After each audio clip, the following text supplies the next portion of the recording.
ಎಲ್ರಿಗೂ ನಮಸ್ಕಾರ. ನಾನು ಅಡ್ವೊಕೇಟ್ ಸಂಧ್ಯಾ ಗೌಡ. ಪ್ರತಿದಿನದ ಕಾನೂನು ಮಾಹಿತಿಗಾಗಿ ನಮ್ಮ ಚಾನೆಲ್ ಅನ್ನು ಸಬ್ಸ್ಕ್ರೈಬ್ ಮಾಡಿ. ವೈಯಕ್ತಿಕ ಕಾನೂನು ಸಲಹೆ ಬೇಕಾದಲ್ಲಿ ಈ ನಂಬರಿಗೆ ಕರೆ ಮಾಡಿ. ಕನ್ಸಲ್ಟೆನ್ಸಿ ಶುಲ್ಕ ಅನ್ವಯಿಸುತ್ತದೆ. ಮಾರ್ಚ್ 16ರಂದು ರಾಜ್ಯಾದ್ಯಂತ ಲೋಕ್ ಅದಾಲತ್ ವ್ಯಾಜ್ಯ ಬಗೆಹರಿಸಿಕೊಳ್ಳಲು ಸಿಗಲಿದೆ ಒಳ್ಳೆಯ ಅವಕಾಶ.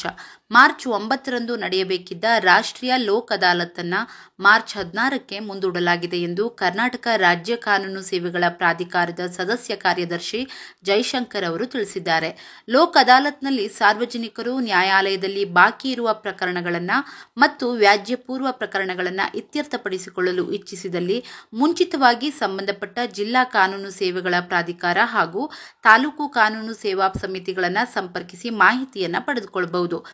ನ್ಯಾಯಾಲಯದಲ್ಲಿ ಬಾಕಿ ಇರುವ ಪ್ರಕರಣಗಳನ್ನು ಇತ್ಯರ್ಥಪಡಿಸಿಕೊಳ್ಳಲು ಪ್ರಕರಣ ನಡೆಯುತ್ತಿರುವ ನ್ಯಾಯಾಲಯಕ್ಕೆ ಪ್ರಕರಣ ರಾಜಿ ಮಾಡಿಕೊಳ್ಳುವ ಕುರಿತು ತಿಳಿಸುವ ಮೂಲಕ ಅಥವಾ ಅರ್ಜಿ ಸಲ್ಲಿಸುವ ಮೂಲಕ ಪ್ರಕರಣ ಇತ್ಯರ್ಥಪಡಿಸಿಕೊಳ್ಳಲು ಅವಕಾಶವಿದೆ. ಹೆಚ್ಚಿನ ಮಾಹಿತಿಗೆ ಕೆಳಗೆ ಕಾಣಿಸ್ತಾ ಇರುವಂತಹ ವೆಬ್ಸೈಟ್ಗೆ ಭೇಟಿ ನೀಡಬಹುದು ಮತ್ತು ಸಹಾಯವಾಣಿ ಸಂಖ್ಯೆಗೆ ಕರೆ ಮಾಡಬಹುದು ಅಥವಾ ನಿಮ್ಮ ಹತ್ತಿರದ ಜಿಲ್ಲಾ ಕಾನೂನು ಸೇವೆಗಳ ಪ್ರಾಧಿಕಾರ ಅಥವಾ ತಾಲೂಕು ಕಾನೂನು ಸೇವಾ ಸಮಿತಿಯ ಸದಸ್ಯ ಕಾರ್ಯದರ್ಶಿಯವರನ್ನು ಸಂಪರ್ಕಿಸಬಹುದು ಎಂದು ಕರ್ನಾಟಕ ರಾಜ್ಯ ಕಾನೂನು ಸೇವೆಗಳ ಪ್ರಾಧಿಕಾರದ ಸದಸ್ಯ ಕಾರ್ಯದರ್ಶಿ ಜೈಶಂಕರ್ ಅವರು ತಿಳಿಸಿದ್ದಾರೆ.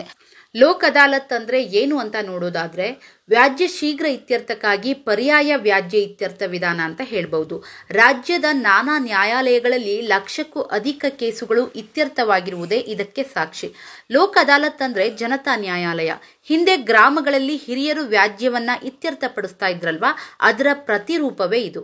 ಅದಾಲತ್ ಪ್ರಕ್ರಿಯೆ ಅತಿ ಸರಳ. ಇಲ್ಲಿ ವ್ಯಾಜ್ಯ ಏನೇ ಇದ್ರೂ ರಾಜಿಗೆ ಮೊದಲ ಆದ್ಯತೆ ಇರುತ್ತೆ. ನ್ಯಾಯಾಧೀಶರು ಮತ್ತು ನುರಿತ ವಕೀಲರು ಲೋಕ್ ಅದಾಲತ್ ಪೀಠದಲ್ಲಿ ಕುಳಿತು ವಾದಿ ಪ್ರತಿವಾದಿಗಳನ್ನ ಕೂರಿಸಿಕೊಂಡು ಅವರ ಮನವೊಲಿಸಿ ವ್ಯಾಜ್ಯಕ್ಕೆ ಅವರ ಸಮಕ್ಷಮದಲ್ಲೇ ಪರಿಹಾರವನ್ನ ಕಂಡುಕೊಳ್ತಾರೆ. ಲೋಕ್ ಅದಾಲತ್ನಲ್ಲಿ ನ್ಯಾಯಾಧೀಶರ ಬಳಿ ನೇರವಾಗಿ ಬೇಡಿಕೆಯನ್ನ ಮುಂದಿಡಬಹುದು. ಇಬ್ಬರ ನಡುವೆ ರಾಜಿ ಏರ್ಪಡಲಿಲ್ಲ ಅಂದ್ರೆ ಪ್ರಕರಣ ಮತ್ತೆ ನ್ಯಾಯಾಲಯಕ್ಕೆ ವರ್ಗಾವಣೆಯಾಗುತ್ತೆ. ಆದರೆ ರಾಜಿ ಏರ್ಪಟ್ಟರೆ ಅದಕ್ಕೆ ಇಬ್ರು ಕೂಡ ಬದ್ಧರಾಗಿರ್ಬೇಕಾಗತ್ತೆ. ಇಬ್ರು ಒಪ್ಪಿದ ನಂತರ ಕೋರ್ಟ್ನ ಮೂಲಕ ಡಿಕ್ರಿ ಜಾರಿಗೊಳಿಸಲಾಗುತ್ತೆ. ಒಮ್ಮೆ ಡಿಕ್ರಿ ಜಾರಿಗೊಳಿಸಿದ್ರೆ ಅಲ್ಲಿಗೆ ಮುಗಿತು. ಅದರ ಮೇಲೆ ಮೇಲ್ಮನವಿಯನ್ನ ಸಲ್ಲಿಸಲಿಕ್ಕೆ ಸಾಧ್ಯ ಇಲ್ಲ. ಸಾಮಾನ್ಯವಾಗಿ ನ್ಯಾಯಾಲಯಗಳಲ್ಲಿ ದಾವೆಯನ್ನ ಹೂಡಿದ್ರೆ ಕೋರ್ಟ್ ಶುಲ್ಕವನ್ನ ನೀಡಬೇಕಾಗತ್ತೆ. ಆದರೆ ಲೋಕ್ ಅದಾಲತ್ ಮೂಲಕ ವ್ಯಾಜ್ಯ ಇತ್ಯರ್ಥಪಡಿಸಿಕೊಂಡ್ರೆ ಶುಲ್ಕವನ್ನ ವಿಧಿಸೋದಿಲ್ಲ. ಸೊ ನೋಡಿದ್ರಲ್ಲ, ಲೋಕ್ ಅದಾಲತ್ ಸೇವೆಯನ್ನ ಎಲ್ಲರೂ ಬಳಸ್ಕೊಳ್ಳಿ ಅಂತ ಹೇಳ್ತಾ ವಿಡಿಯೋನ ಇಲ್ಲಿಗೆ ಮುಗಿಸ್ತಾ ಇದ್ದೀನಿ.